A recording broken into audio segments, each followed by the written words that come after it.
Ijazah itu tidak ada identik.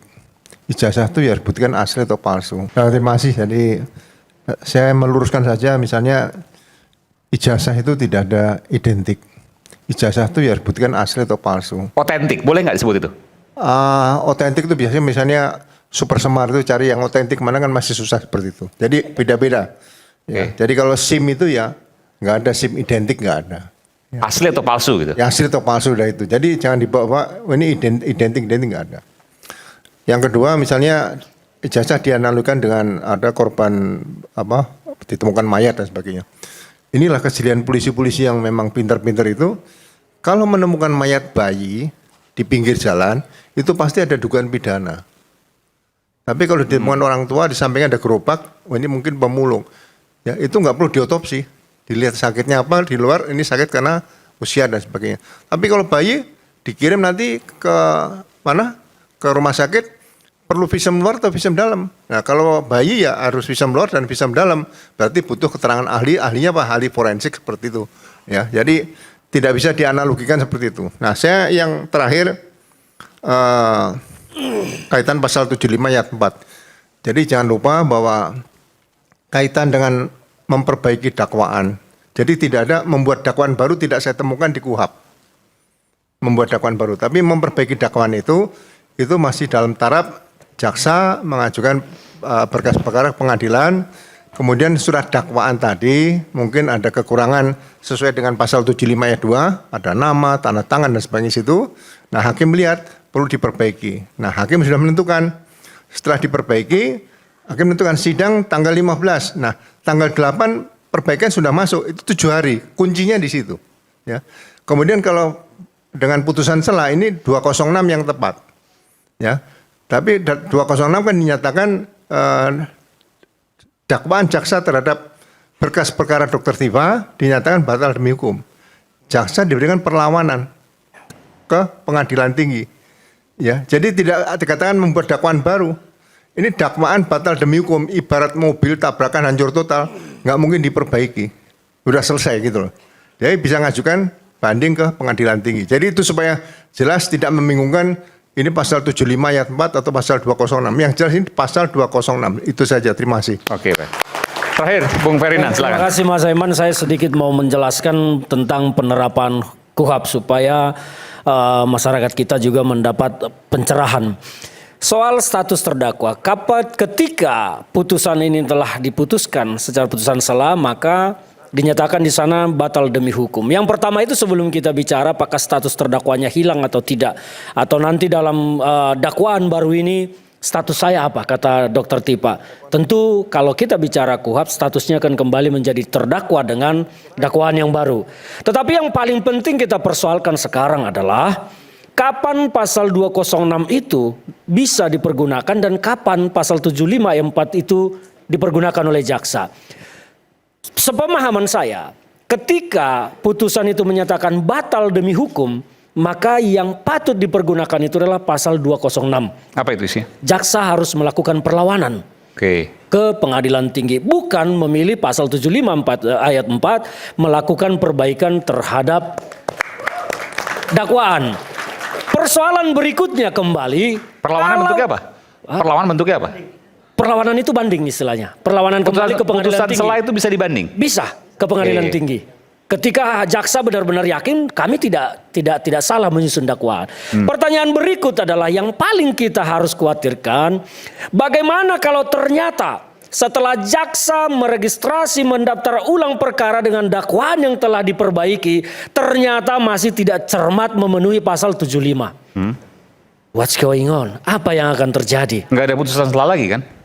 Pertanyaannya di situ, apakah hakim akan terus menyidangkan perkara ini, memeriksa pokok perkara dan ternyata putusan di belakang nanti menyatakan, kan teman-teman ini pasti akan eksepsi toh? Eksepsinya ternyata diterima. Jadi pokok perkara yang diperiksa ini semua jadi apa? Jadi gorengan gosong. Udah 3 tahun ya? Ya walaupun 3 tahun, artinya apa? Prinsip peradilan cepat, murah dan kepastian itu kan tidak bisa dipenuhi. Itulah yang saya bilang kenapa ini semakin gelap gulita, ditambah menurut saya jaksa tetap keliru mengambil pasal 75 ayat 4 melakukan perbaikan. Harusnya mereka memilih pasal 206. Banding. Supaya status mereka, status Dr. Tifa ini tidak diawang-awang. Ketika dia banding melakukan perlawanan, statusnya tetap. Tidak seperti sekarang. Statusnya ini kan status terdakwanya Tapi hilang nih. diterima oleh pengadilan dan kemudian akan Di pengadilan disidangkan. kita kan tidak tahu nanti. Kalau itu kan wajib diterima, diregistrasi. Harus diterima, tetapi ketika dakwaan dibacakan nanti, kemudian teman-teman melakukan eksepsi. Keberatan. Dan ternyata dakwaan itu pun belum cermat memenuhi pasal 75. Apa yang akan terjadi? Kan pertanyaannya itu, apakah hakim akan mengatakan, contohnya nih, konyol-konyol nih, bego-begonya. Ternyata dalam perbaikan itu setelah dinyatakan perbaikan, tetap substansinya sama identik dengan yang pertama. Oke. Apakah hakim akan memeriksa atau hakim akan mengatakan, jaksa lu bego begini, mohon maaf. Ya udahlah kita harus akhiri di sini. Kalau ternyata ini kan jaksa sekarang menyatakan memperbaiki. Ya. Ternyata mereka kita anggaplah hilaf, perbaikannya tidak memenuhi syarat. Oke. Pasalnya rezim yang digunakan tetap rezim KUHP baru di dakwaan primer, rezim KUHP lama di dakwaan alternatif. Kan artinya kan tidak memenuhi syarat juga. Ini bagaimana nasib persidangan ini? Kan pertanyaan Jalan itu. tapi hambar dan sudah ketahuan. Ya enggak hasilnya. udah gunanya jalan. Tapi harus dijalankan. Ini kan jadi buang-buang waktu kita semua dan rakyat Indonesia ini akan diberikan suguhan tontonan yang apa kita bilang? Kita bilang lucu nggak juga? Kan sedih juga kita melihat persidangan yang tidak berguna. Iya kan? Ini pertanyaan bagi kita. Ini ke depan juga supaya menjadi perhatian bagi teman-teman kita di pemerintah maupun di legislatif yang membuat undang-undang. Karena dalam eksepsi ini setelah dinyatakan batal demi hukum juga tidak ada diatur di dalam KUHP batas waktu jaksa harus mengajukan perbaikan atau harus mengajukan perlawanan. Nggak ada. Tapi Anda setuju bahwa putusan yang sudah dibacakan oleh hakim putusan setelah itu ini membatalkan semua proses hukum yang ada? Saya tidak bersepakat dengan itu. Karena hak penuntutan tidak gugur. Tetapi ini menjadi semakin kabur, semakin tidak jelas ketika jaksa memilih pasal 75 ayat 4A memperlakukan perbaikan dakwaan. Karena mereka seharusnya melakukan banding perlawanan untuk mempertahankan itu. Tapi ketika mereka memilih pasal 75 ayat 4A, maka ini semakin kabur, semakin tidak jelas. Karena kita tidak tahu yang dia ajukan itu, perbaikan itu sudah akan memenuhi pasal 75 atau enggak. Oke, di nanti dalam kita lihat KUHP sama-sama. soal syarat-syarat dakwaan. Baik. Ini yang tidak jelas. Makanya nanti ketika teman-teman melakukan eksepsi terhadap perbaikan itu, atau malah konyolnya jaksa mengatakan telah melakukan perbaikan ternyata masih sama dengan yang lama, kita kan disuguhi tontonan yang tidak karu-karuan. Karena KUHP mengatakan dia harus diperiksa tetapi putusannya di belakang. Tidak lagi ada putusan sela. Jadi ini juga harus menjadi perhatian bagi pemerintah, Kementerian Hukum maupun teman-teman di DPR menyusun undang-undang supaya ada kepastian-kepastian yang diatur supaya tidak ada status-status seperti ini. Baik. Ini ngambang semua jadinya. Baik. Ngambang semua. Makanya saya katakan perkara ini tidak akan pernah menemukan kebenaran materialnya. Kalaupun teman-teman divonis bersalah itu hanya karena keyakinan yang tidak dilandasi dengan syarat putusan, diyakini secara sah dan meyakinkan, tetapi hanya menebak-nebak. Maka kita pun akan keluar dari pakem hukum. Lebih baik membebaskan 1000 yang bersalah daripada menghukum betul satu yang bersalah. Jadi kira-kira begitu. Ya semoga teman-teman masyarakat juga punya pandangan yang lain. Ini kan pemahaman saya.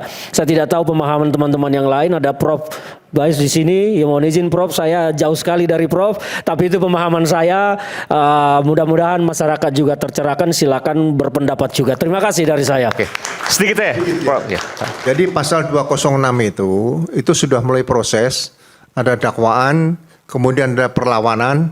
Perlawanan diberikan pendapat jaksa bagaimana, dipertimbangkan, muncul putusan sela tadi. Kalau pasal 75 tadi, ayat 4-nya tadi, itu belum ada perlawanan.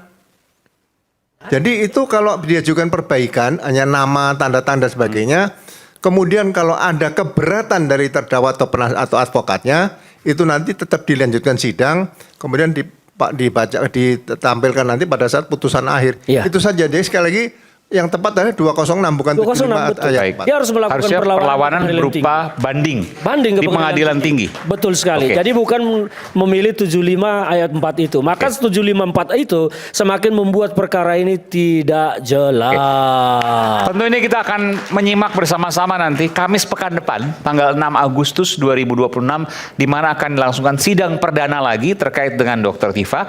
Bagaimana kemudian posisinya itu akan menjadi penting. Apakah di kursi terdakwa atau di kursi penonton, tadi Dr. Tifa mengatakan itu. Apakah kemudian bisa dilanjutkan atau tidak? Apakah harus kembali ke penyelidikan lagi? Tentu ini masih banyak hal yang belum terungkap. Kita simak nanti sama-sama di iNews tentunya tanggal 6 Agustus 2026. Saya Aiman Wicaksono undur diri. Sampai jumpa pada Rakyat Bersuara berikutnya. Salam.